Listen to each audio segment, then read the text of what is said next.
কোনটা ফাটাবো? ওই লাল বেলুনটা।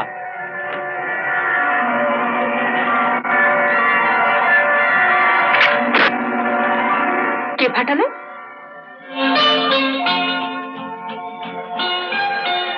আমার তাক করা বেলুনটা তুমি ফাটালে কেন?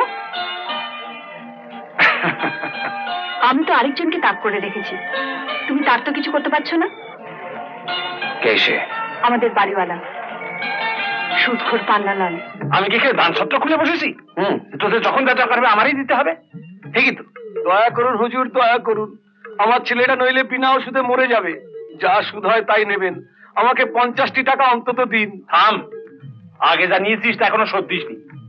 সেটা সুদে আসলে কত হয়েছে জানিস? এবারকার মতন দিন